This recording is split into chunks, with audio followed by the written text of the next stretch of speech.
말씀 같이 읽어봅니다. 마태복음 1장 18절부터 23절까지.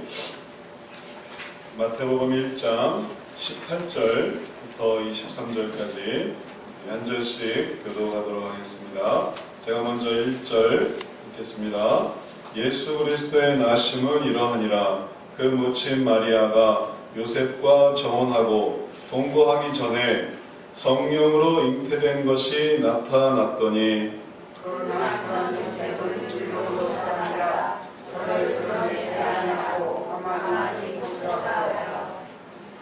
이 일을 생각할 때에 주의 사자가 현몽하여 가로되 다윗의 자손 요셉아 내 아내 마리아 데려오기를 무서워 말라. 저에게 잉태된 자는 성령으로 된 것이라.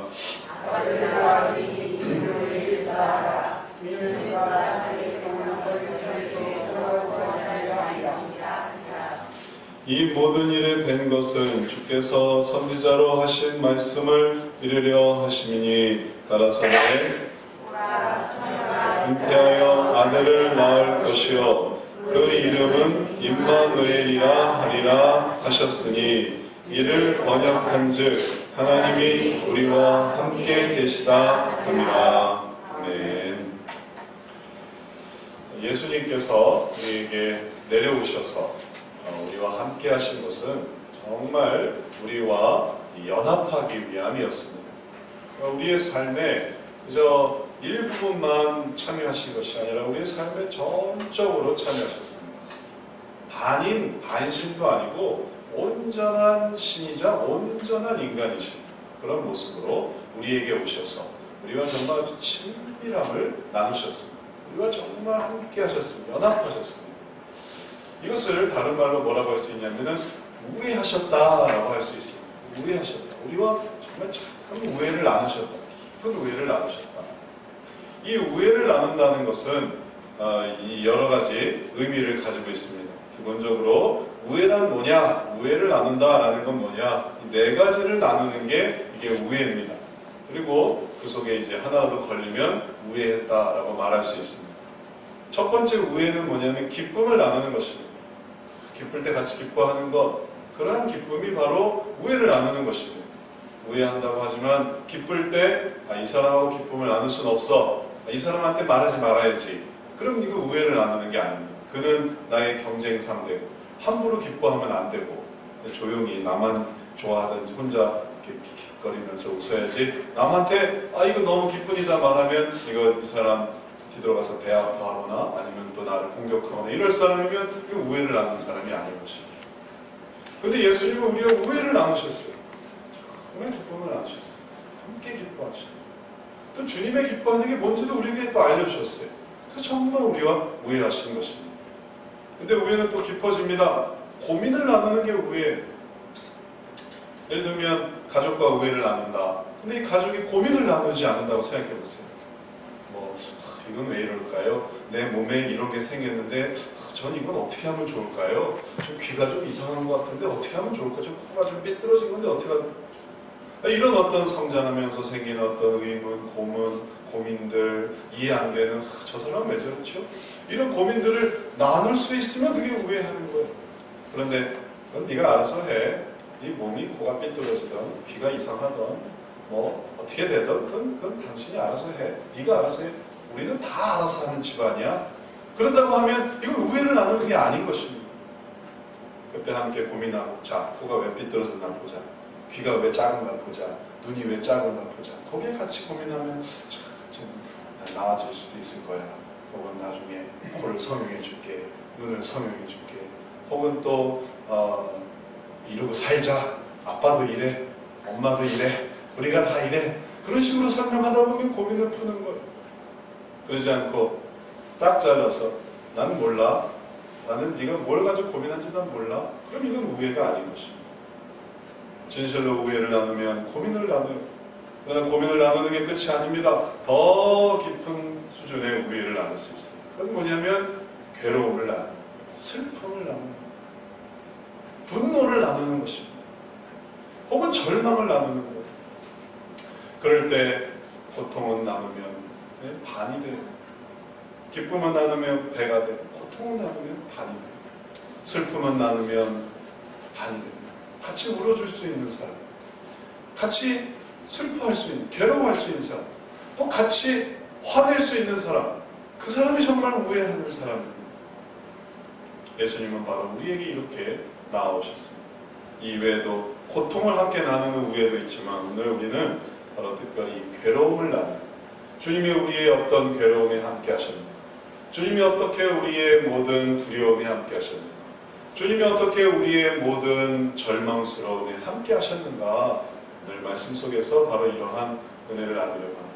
주님은 그러면서 우리가 정말 친밀하신 분이 되셨기 때문에 그런 것입니다. 이제 어떻게 그 예수님이 우리들과 이러한 귀한 은혜를 나누었는가 라는 것을 생각해 볼 때 우리들은 오늘 본문 말씀에서 요셉의 이 괴로움을 보게 됩니다. 요셉은 예수님의 아버지입니다. 그러나 혈통상 아버지는 아니었습니다. 사연이 있습니다. 어떻게 그런 사연이 있게 된 것인가? 이 요셉은 마리아와 정혼을 했습니다. 이제 마리아가 예수님의 어머니입니다. 그런데 요셉은 이 모든 과정 중에 너무 진실했습니다. 우린 요즘에는 결혼하기 전에 동거를 한다든지, 결혼도 하기 전에 손을 댄다든지 그러는 경우도 있겠지만 그 당시에는 철저했습니다. 그 당시에는 깨끗했습니다. 결혼 땅 해야 그 다음부터 함께 이렇게 동거할 수 있었습니다. 약혼만 한 거예요, 마리아와. 그런데 약혼을 한 상태인데 어느 날 갑자기 이 사실을 알게 되고 아내가 임신을 했어요. 아내 될 사람인데 마리아가 임신을 한 거예요. 임신한 게 나타났어요. 그걸 어떻게 알았는지는 잘 모르겠어요. 마리아가 고백을 했는지 가족이 얘기를 했는지 배가 불러오는 것을 보면서 임신했구나 라는 것을 알게 됐는지, 여하튼 요셉이 정혼한 여인, 약혼한 여인, 자신의 약혼자인 마리아가 임신했다는 것을 알게 됐습니다. 그 다음부터 이제 지옥이 시작되는 거예요. 우리는 성경에서 아주 간단한 한마디의 표현을 보게 됩니다. 그 남편 요셉은 의로운 사람이라 저를 드러내지 아니하고 가만히 끊고자 하여. 딱 이거 한마디로 나오는 거죠. 그러나 이 한마디의 말이 나타나기 위해서 얼마나 그 속의 현실은 얼마나 많은 일들이 있었겠습니까? 예수님의 죽으심도 마찬가지예요. 십자가에 못 박혀 죽으심. 너무 간단해. 군병들이 그 손에 못을 박으니 너무 몸이 건조해. 그러나 그 속에 실제로 그런 일이 일어날 때 그 속에 얼마나 피 튀기는 고통과 그리고 끔찍한 비명과 울음과 괴로움이 나타났겠습니까? 성경 말씀도 마찬가지예요. 우리가 이 말씀을 속에서 요셉이 그랬구나 라는 것을 알 수 있지만, 그러나 그 말씀을 한꺼풀 돌아가 보면 요셉이 당면했을 그 괴로움, 요셉이 느꼈을 그 스트레스, 요셉이 느꼈을 그 모든 고통, 그 혼란스러움, 그래서 우리가 짐작해 볼 수 있습니다. 그것을 깊은 묵상 속에서 혹은 비슷한 경험 속에서 알 수 있는 것입니다. 한번 우리가 상상을 해봅니다. 내가 약혼을 했습니다. 그리고 아내 될 사람이 있어요. 그런데 어느 날 이 아내가 임신을 했다는 거예요. 이게 얼마나 기절초풍할 일이겠습니까? 이게 얼마나 말도 안 되는 일이겠습니까? 나는 아무 짓도 안 했는데, 나는 오히려 깨끗했는데, 나는 오히려 결혼할 날만 기다리고 있었는데 임신을 하고 배가 불러오는 겁니다. 여기에 대해서 많은 사람들이 아마 분노할 겁니다. 많은 사람들이 이 문제를 가지고 이의를 제기할 것입니다. 이건 이 여인의 실책이요, 이 여인의 범죄요, 이거는 간음이요, 그럼 이건 돌로 쳐 죽여도 되는 합당한 이유인 겁니다. 이건 모든 이 귀책 사유가 다 아내에게 가 있는 겁니다. 그러면 요셉은 이거를 이제 공론화할 수도 있었습니다. 이걸 공론화해서 마을 사람들한테 알리고 제사장에게 알리고 이 여자는 정말 부정한 여자입니다. 나랑 약혼을 했는데 지금 이렇게 임신을 했습니다. 라고 이 문제를 일파만파 크게 할 수도 있었습니다. 그런데 요셉은 의로운 사람이었어요. 의로운 사람이라 이걸 드러내고 싶지 않았습니다. 그래서 그 마리아를 힘들게 하거나 해치거나 혹은 또 뭔가 위해를 가하거나 그럴 마음이 없었습니다. 그래서 그냥 가만히 끊고자 했어요. 가만히 끝난다는 것 정말 의롭지 않습니까? 그러나 그것이 의롭다 하더라도 그가 마음이 괜찮았느냐? 그렇게 말할 수 없습니다. 가만히 끊을 때 그는 사랑했던, 결혼하고자 했던 마리아와의 연을 끊으려고 했던 것입니다. 또 그 여인이 품고 있는 그 자식이 어떤 자식인지 잘 모르겠지만 하여튼 그 자식과도 끊으려고 했습니다. 왜 그를 받아들이려고 하진 않았을까요? 그냥 내친김에 약혼을 했고 그리고 또 연결이 됐으니까 왜 아내를 데려오고 그 다음에 또 그 자식을, 그 품에 있는 그 자녀를 내 자녀로 할 생각을 하지 못했을까요? 그게 걱정이 되는 것입니다. 지금 어디서 어떻게 된 줄을 알고 이렇게 했다가 이게 뭐가 문제가 생기면 어떻게 할까? 받아들일 수가 없는 거예요.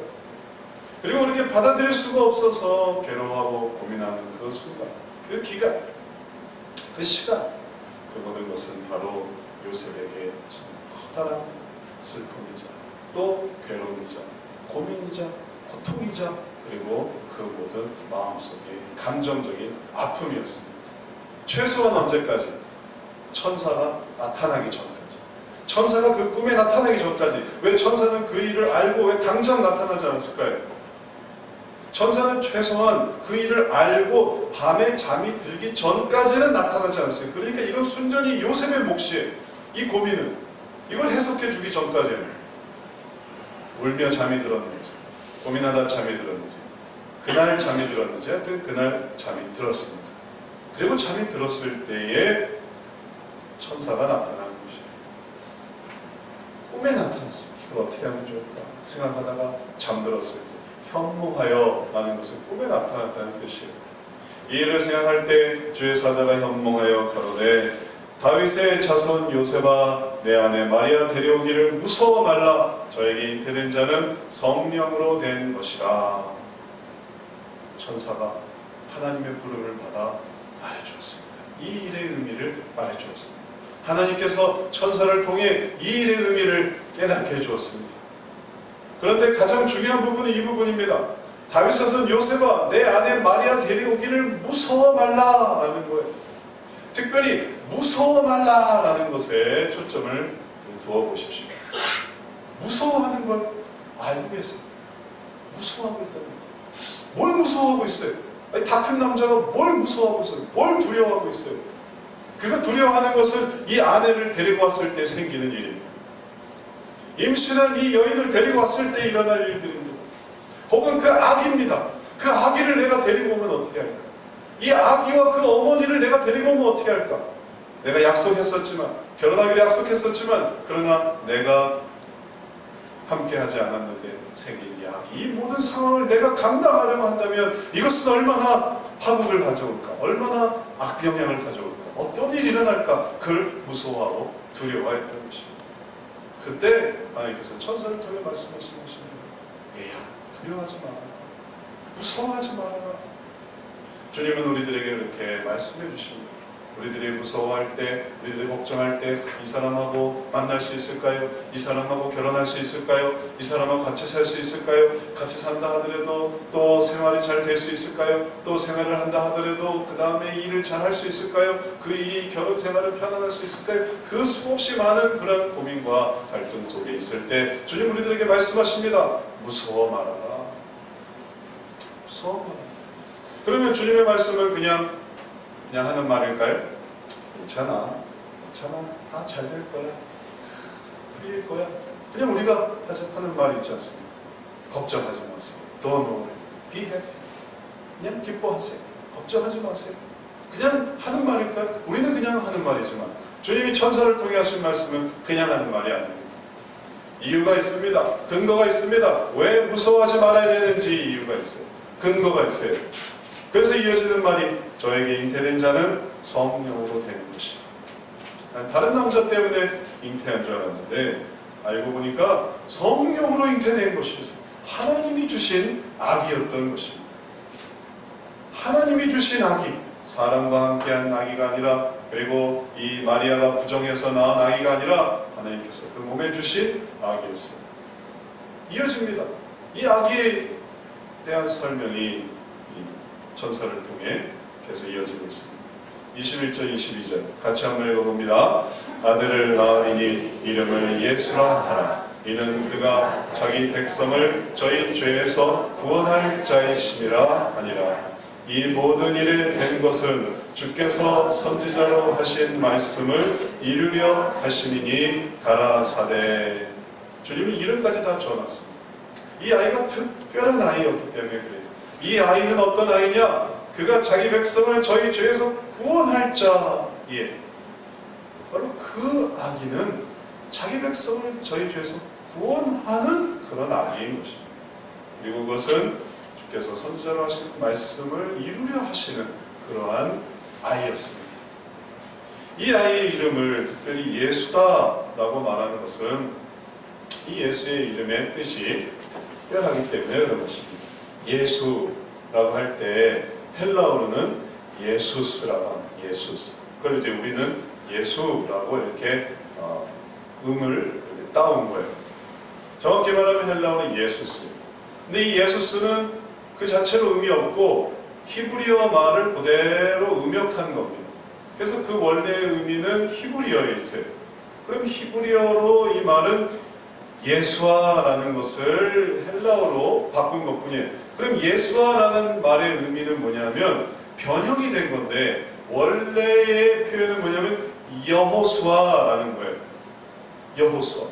그래서 여호수아가 원형인데 그게 예수아로 변형이 된 걸 헬라어로 차용을 하고 그걸 이제 이름을 붙이는 거예요. 예수라. 그러면 거슬러 올라가면 여호수아 이름의 뜻은 뭐냐? 하나님이 구원하신다 라는 뜻입니다. 하나님이 구원하신다. 이 아기의 이름이 하나님이 구원하신다라는 이름이고 그리고 거기에 의미를 붙였는데 저가 자기 백성을 저희 죄에서 구원하시는 자다라고 하나님이 설명을 붙여주신 것입니다. 우리도 그러지 않습니까? 이름은 뭐 이런저런 이름의 단순한 이름이 있지만 거기에 의미를 붙일 때는 특별한 의미를 좀 더 추가하는 것처럼 하나님께서 예수라 하라 라는 말 속에서는 자기 백성을 저희 죄에서 구원하시는 바로 그러한 자다. 근데 그것이 사실은 하나님이 구원하시는 것이에요. 그거 바로 그 아기였던 것입니다. 그러니 이제 그 아기를 데려오는 것을 무서워하지 말아야 하는 이유, 그 아기를 받아들여야만 하는 이유는 하나님이 구원하시는 것이기 때문에 그래요. 하나님이 자기 백성을 저희 죄에서 구원하시는 것이기 때문에 그 아기를 받아오라는 거예요. 그 아기를 데려오는 걸 무서워하지 말라는 것입니다. 그러니 단순히 마음을 안도시키고 그리고 감정 상태를 완화시켜서 그저 좀 괜찮게 해주는 게 아니라 이건 중요한 거예요. 이 아기를 데리고 와야만 해요. 이 아기와 산모를 데리고 와야만 해요. 왜냐하면 그건 하나님이 구원하신다는 그런 뜻이니까. 우리가 하나님을 이렇게 의지할 때 구원을 받습니다. 예수님은 우리에게 무의미한 분이 아닙니다. 예수님은 우리들에게 정말 친밀하신 분입니다. 그리고 친밀하셔서 우리의 모든 슬픔과 분노와 괴로움을 구원해 주시는 분이세요. 어떻게? 그래서 경험한 분이 있습니까? 경험한 얘기가 있습니까? 제가 한 얘기를 들려드리겠습니다. 제가 예전에 오래전에 들었던 얘기예요. 제가 다니던 교회, 학생 때 다니던 교회 사모님이 해주신 얘기인데 참 인상 깊어서 제가 오래도록 기억하고 있습니다. 이분이 첫 아이를 가질 때 있었던 일입니다. 첫 애를 가질 때 오랫동안 임신이 안 됐어요. 사모님께서. 그래서 기다리는데 어느 해 겨울에 감기가 걸렸어요. 그리고 또 너무 이제 임신이 안 되니까 임신을 걱정을 하고 있었던 텐데 몸에 감기가 드니까 감기약을 막 먹었어요. 감기약을 먹었는데 조금 지나고 보니까 몸이 이상한 거예요. 알고 보니까 임신을 하고 임신했다는 것을 알게 된 다음에 그때부터 이 사모님이 패닉에 빠졌습니다. 왜냐하면 감기약을 엄청 먹었거든요. 절대 먹으면 안 됩니다. 근데 오래도록 임신이 안 되니까 그냥 생각을 놓고 있었던 거예요. 그리고 그때부터 고민하기 시작했습니다. 감기약은 먹었죠. 임신은 됐죠. 이제 이걸 어떻게 하면 좋을까? 이게 이 아이에게 얼마나 영향을 미칠 거고, 그러면 이제 이 아이가 좀 이상해지거나 혹은 이 아이가 이상해지면 또 어떻게 해야 되나? 어떻게 대처를 해야 되나? 그럼 나중에 이 문제를 어떻게 해야 되나? 그 별의별 생각이 들면서 이 사모님이 너무 괴로웠어요. 그래서 울면서 주님께 기도했어요. 고통스러워하면서 하나님 어떻게 하면 좋겠어요? 하나님 저는 어떻게 하면 좋겠어요? 하고 막 하나님 앞에 얼마나 동안 기도하고 또 며칠 동안 기도하고 간구하고 있을 때 하나님께서 꿈에 어떤 장면을 보여주셨대요. 이렇게 실이 이렇게 눈에 보이는 거예요. 실이. 근데 이쪽 한쪽에서 더러운 게 막 이렇게 몰려오더래요. 실이 이렇게 막 몰려오더래요. 근데 중간에서 그게 딱 그치더라고요. 더러운 게 오다가 딱 그치는 거예요. 딱 꿈이 깼어요. 그걸 보면서 깨달았어요. 야, 하나님이 그 모든 이 감기약과 안 좋은 어떤 영향들을 막아주시겠구나. 딱 멈췄으니까. 그리고 확신을 가졌어요. 주님을 의지했어요. 그리고 걱정하지 않았어요. 그리고 10달 만에 아기를 낳는 너무 예쁜 아기가 나왔어요. 그리고서 그 얘기를 해주면서 얘가 개입니다 하고 걔가 개였어요. 그 예쁜 애가 바로 개였어요. 그 간증을 들으면서 좀 그럴 수도 있구나 라고 생각합니다. 우리가 삶 속에 우리의 모든 걱정과 근심 속에 정말 위험한 일들이 있어요. 그리고 정말 안 좋을 것 같은 일들이 있어요. 그런데 하나님은 그것을 도와주세요. 하나님은 그것을 붙들어 주세요. 그렇기 때문에 하나님의 그 도우심을 받아야만 하는 거예요. 그런데 만약에 그 도우심을 받지 못하고 그 도우심을 의지하지 못하고 내가 함부로 결정했다고 생각해 보십시오. 그럼 오래도록 기다렸던 아이인데 안 좋을 것 같았어요. 문제 있을 것 같았어요. 덜컥 섣불리 안 좋은 결정이라도 했다고 한번 생각해 보세요. 나는 어리석은 것입니다. 그 아이가 어떻게 될 줄 알고 그 아이가 얼마나 예쁠 줄 알고 그걸 다 생각하지 못하고 딱 내 자신의 결정을 내린다면 그것은 얼마나 어리석은 일이겠습니까? 하나님께서는 그렇게 우리들에게 도와주십니다. 하나님은 우리들에게 그저 말로만 위로해 주시는 분이 아닙니다. 하나님은 그저 입으로만 얘기해 주시는 분이 아닙니다. 주님은 구체적으로 확실하게 분명하게 그 모든 일들이 정말 걱정할 필요 없이 그리고 그 모든 것들을 다 해결될 수 있다는 것을 보여주십니다. 이게 요셉에게만 그런 것이 아닙니다. 요셉이 특별한 사람이라 혹은 요셉이 정말 괴로워해서 그렇게 요셉에게만 주신 얘기가 아닙니다. 사실은 마리아 그 자신에게도 얘기를 해 주었었습니다. 마리아에 관한 얘기 누가복음 1장 30, 31절에 천사가 일러 가로되 마리아여 무서워 말라 내가 하나님께 은혜를 얻었느니라. 보라 내가 수태하여 아들을 낳으리니 그 이름을 예수라 하라. 마리아 입장에서 한번 생각해 보십시오. 지금 이 모든 일들이 얼마나 무서운 일이겠어요. 왜냐하면 자기가 결혼도 하지 않았는데 지금 임신할 판이 지금 아기를 주신다는 거예요. 그러니 이 아기에 대해서 얼마나 그가 무서워하겠어요. 그리고 이 모든 일들이 진행된 일들이 얼마나 걱정스럽겠습니까? 내가 지금 요셉과 동거한 것도 아닌데 그런데 내가 이 아기를 갖게 된다면 이게 어떻게 하면 좋을까? 우리 남편 될 사람이 이 일을 알면 나를 죽이려고 되진 않을까? 나를 돌로 치지는 않을까? 이걸 정말 잘 감당할 수 있을까? 마리아 자신은 얼마나 괴로움과 혹은 걱정이 됐겠습니까? 그냥 주님 말씀하시는 것은 무서워 말라라는 거예요. 하나님께 은혜를 얻었다라는 것입니다. 이게 얼마나 은혜를 얻은 것이냐 하면 전무후무한 한 번의 출생이 바로 그에게 임한 거예요. 이전에도 없었고 앞으로도 없을 딱 한 번의 은혜. 전 지구와 전 우주를 통틀어 딱 한 번 있는 그 은혜. 바로 성령으로 잉태된 뱃속에서 창조해 주신 바로 그것이 은혜를 얻어서 이루어지고 있는데 그런데 마리아가 남편 생각하고 부모님 생각하고 자기 자신 생각하고 이것저것 생각해서 저는 무서워서 못하겠습니다 라고 하려고 했다면 얼마나 어리석은 일입니까? 그러나 그것을 이길 수 있게 주님은 도와주십니다. 그래서 때로는 우리의 어려움, 우리의 문제, 우리의 괴로움은 어떤 면에서 전무후무한 또 한 번의 놀라운 일을 예비해 주시는 일입니다. 그것은 기사회생이고 그것은 칠전팔기요 그것은 아무도 따라할 수 없는 그 놀라운 하나님의 일들이 예비되어 있기 때문에 하나님께서 우리들의 주님을 의지해서 이 무서움을 이겨내게 해주시는 거예요. 그러면서 말씀해 주셨습니다. 보라 내가 수태의 아들을 낳으리니 그 이름을 예수라 하라. 여기도 예수예요. 마리아에게도 예수고 예수님의 요셉에게도 예수예요. 이 두 사람이 부부이기 때문에 이름을 분명하게 알려주려고, 남편에게만 알려주면 좀 잊어버릴 수 있으니까 아내한테도 알려주고, 아내한테만 알려주면 또 남편이 반대할 수 있으니까 아내한테도 알려주고 남편한테 분명히 예수 잊으면 안 된다, 야수도 안 된다, 예소도 안 된다, 꼭 예수다, 그 이름 잊지 말아라, 예수다, 이름을 가르쳐주려고 이렇게 하시는 것 같으신가요? 왜 예수라고 했겠습니까? 이름 지어주려고, 이름 정확히 지어주려고, 뭐 그렇게 생각할 수도 있겠네요. 이름 틀리면 안 되니까. 그러나 정말 우리들에게 필요한 의미는 뭐냐면, 두려워하는 모든 자에게, 걱정하는 모든 자에게 주어지는 구원의 이름은 예수라는 것이에요. 모든 남자에게, 모든 여자에게 걱정하고 힘들고 괴로워하고 이걸 어떻게 하면 좋을까 전전긍긍하는 모든 자에게 주는 구원의 이름은, 이 문제를 해결할 수 있는 구원의 이름은 바로 예수라는 것입니다. 그럼 한번 생각해 보십시오. 남자친구를 혹은 여자친구를 만났어요. 근데 이 결혼이 혹은 결혼 대상일까? 아니면 괴로워한다고 생각해보세요.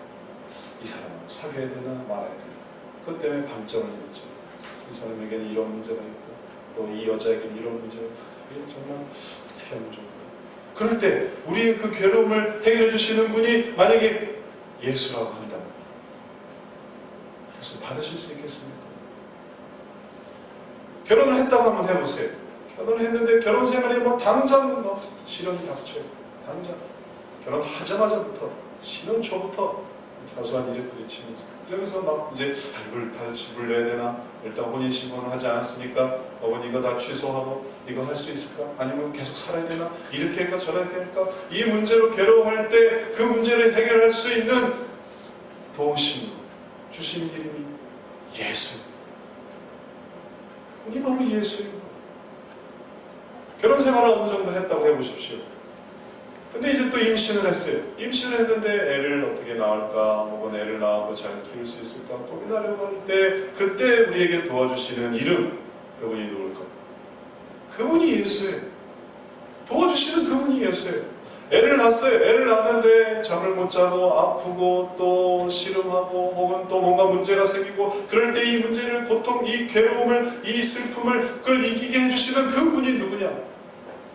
그분이 바로 예수예요. 그 이름이 예수란 말이에요. 구원자이신 그분이 바로 예수. 그 애가 장성했어요. 아팠습니다. 그런데 애가 또 문제가 있어요. 커도 품의 자식이라고 여전히 이런 문제 저런 문제, 자기 아빠를 못하고 진로를 못 정하고 결혼을 못하고 혹은 애를 못 낳고 그것 때문에 괴로워하고 어떻게 하면 좋을까 할 때 그 문제를 도와주시는 그분이 누구겠습니까? 그분이 예수예요. 그래서 요셉에게 두려워하지 말아라, 그 이름은 예수라. 마리아에게 두려워하지 말아라, 무서워하지 말아라, 그 이름은 예수라. 그 말씀은 바로 우리들의 삶의 모든 부분에서, 모든 상황에서 우리들에게 주님이 구원자가 되시고, 그분이 우리의 힘이 되시고, 그분이 우리의 문제를 해결해 주시는 분이 되신다는 것을 우리들에게 깨닫게 해주는 것입니다. 그것은 단지 우리들에게 문제만 해결되는 게 아닙니다. 그것은 오래전 예언, 선지자가 했던 그 예언을 이루는 것이에요. 바로 그것을 통해 뭐냐면, 보라 처녀가 잉태의 아들을 낳을 것이요, 이것이 바로 마태복음 1장 23절, 그러니까 22절의 예언을 이루려 함이니, 그 다음에 나오는 말씀입니다. 그 예언은 뭐냐? 보라 처녀가 잉태의 아들을 낳을 것이요, 우리가 지난번에 봤죠. 이사야 시대 아하스에게 줬던 그 예언, 보라 처녀가 잉태의 아들을 낳을 것이요, 그 이름은 임마누엘이라 하리라 하셨으니, 이를 번역한즉 하나님이 우리와 함께 계시다 함이라. 하나님이 우리와 함께 계시려고, 그 문제를 도와주시려고, 이럴까 저럴까 해결을 못해서 괴로워하던 그때 우리에게 친히 다가오시려고 해주셨던 그 일이 뭐냐면 예수를 받아들이라는 거예요. 예수를 너의 아들로 받아들이라는 거예요. 예수를 데리고 있는 아내를 너의 아내로 받아들이라는 거예요. 예수를 너의 아기로, 예수를 너의 아내로, 예수를 너의 남편으로, 예수를 너의 아들로, 예수를 너의 딸로 받아들이라는 거예요. 그러면 하나님이 우리와 함께 하시겠다라는 것입니다. 이게 얼마나 놀라운 일입니까? 하나님이 우리와 어떻게 함께 하시겠어요? 그 크신 하나님이 어떻게 우리와 함께 하시겠어요? 그는 이렇게 함께 합니다. 함께 하세요. 놀랍게 함께 하세요. 어떻게 함께 하실까요? 가족으로 함께 하십니다. 그래서 요셉이 어떻게 했습니까? 아내를 데리고 왔어요. 그걸 알게 되니까 야, 이 예언을 이루는 거구나. 이게 보통 일이 아니구나. 나는 그저 다른 사람의 시선, 뭐 있을 일, 뭐 이런 것에 이게 중요한 게 아니 예언을 이루는 놀라운 일이구나 하고 아내를 데려왔습니다. 아내를 데려가 누구도 오겠습니까? 그 아기도 오는 거예요.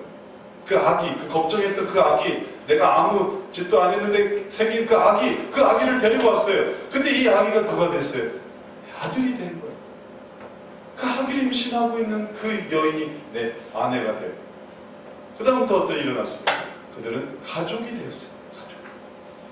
그 가족이 함께 있으니까 생겼던 일은 우리가 다 알지 않습니까? 아기와 출산은 아무 문제 없이 출산하게 됐어요.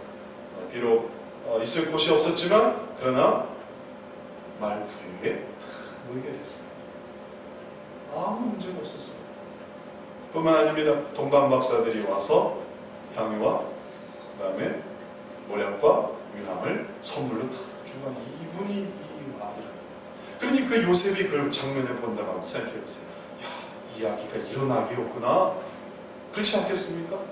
그걸 그냥 아무렇지도 않게 그때 끊었으면 어떻겠어요? 무서워해서 그걸 조용히 끊었으면 어떻게 했겠습니까? 이게 복을 차는 거예요. 엄청난 복을 차는 거예요.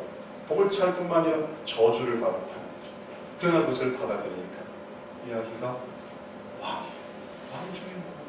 그래서 황금거입니다. 이 아기를 죽이려고 헤롯이 또 술수를 썼지만 그러나 천사가 요셉에게 가르쳐 주었습니다. 이 아기를 보호해라. 내가 너를 인도해 주겠다. 그래서 그를 애굽으로 가게 하셨습니다. 애굽에서도 주님께서 다 도와주셨어요. 아마 그 황금과 유황과 모략이 바로 그 애굽에서의 삶을 살아갈 수 있게 또 도와주셨어요. 하나님이 함께 하시니까 그 모든 문제들이 선히 그리고 평안하게 잘 해결이 되었습니다. 바로 그러한 것들은 하나님이 함께 하시기 때문에 하나님이 함께 하시기 때문에 하나님이 그들에게 함께 하십니다. 가족으로, 이론으로. 그래서 그 모든 일에 동행해 주셨다는 것입니다. 이제 올해 우리가 또 한 번의 성탄절을 맞이하게 됩니다. 2014년도의 성탄절, 여러분에게는 어떤 의미가 있으십니까? 우리가 성탄절 보내기 전에 여러 이전의 성탄절을 경험했습니다. 2014년, 또 2013년, 12년, 11년, 10년 이런 사진들이 있더라고요. 이런 성탄절을 이렇게 생각을 해보면서 이런 생각이 듭니다. 이 성탄절 중에 정말 의미가 있었던 때는 언제냐? 그리고 그 의미는 무엇일까? 그 올해 해마다 지속되는 성탄절 중에 의미는 무엇일까? 그때는 또 괴로울 때도 있었습니다. 또 어려울 때도 있었습니다. 또 함께할 때도 있었습니다. 그런데 성탄절에 주님께 나왔다는 의미는 무엇일까요? 그건 주님을 붙들었다는 거예요. 주님을 붙들었어요. 우리가 또 성탄절을 보내네. 만약에 성탄절을 못 보낸다고 한번 생각해 보세요. 그럼 우리가 주님을 놓쳤다는 거예요. 우리가 주님을 버렸다는 뜻이에요. 그러나 오늘 또 성탄절을 보내네. 그럼 우리가 주님을 붙든 셈입니다. 주님을 붙들 때 주님은 내가 여기 있다라고 말씀해요. 주님은 한 번도 떠나신 적이 없어요. 한 번도 떠나신 적이 없는 그 하나님을 우리가 언제 깨닫게 되냐면 우리가 하나님을 함께할 때, 우리가 하나님과 함께할 때 하나님 우리와 함께 하셨으면 깨닫게 돼요. 역설적이죠? 아이러니하죠?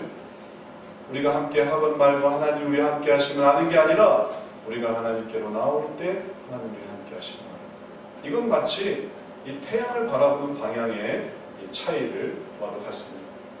우리가 태양을 마주보고 있을 때와 태양을 등지고 있을 때, 태양을 등지고 있을 때는 태양 빛으로 모든 게 비춰주지만 정말 햇빛이 따뜻하다 이런 거 생각 못합니다. 그냥 등지고 있습니다. 그런데 태양을 이렇게 마주보고 있으면 야, 햇빛이 따뜻하다 하는 것을 느끼게 돼요. 태양을 바라볼 때만 그걸 느끼게 돼요. 그 혜택을 보면서 살아가고 있지만 태양이 넘치고 있다는, 해가 뜨기 때문에 이 세계가 이렇게 밝은 거예요. 해가 없다고 생각해 보세요. 다 시커멓지. 그래서 태양이 있기 때문에 이 세상이 이렇게 밝은데 다만 그걸 모르고 살아가는 거예요. 왜냐하면 태양을 의식하지 않으니까. 근데 돌이켜 하나님이 우리와 함께 계시는구나를 바라보면 그러면 그때 또 하나님을 알게 되는 것입니다. 해마다 우리가 성탄절을 보내요. 그 성탄절을 보내면서 하나님을 의지할 때 이번 해에도 하나님이 우리와 함께 하시구나 라는 것을 깨닫게 되는 것입니다. 그 예수님을 놓치지 마세요. 그 예수님을 그냥 휙 버리지 마세요. 하나님이 우리와 함께 하시는 그 절차가 바로 예수 그리스도십니다. 우리가 그 예수님을 붙드는 거예요. 그래서 우리가 예배를 드리는 것입니다. 그래서 우리가 성탄 찬양도 하는 것입니다. 그래서 우리가 여기에 이 신경을 쓰는 거예요. 왜냐하면 예수님입니다.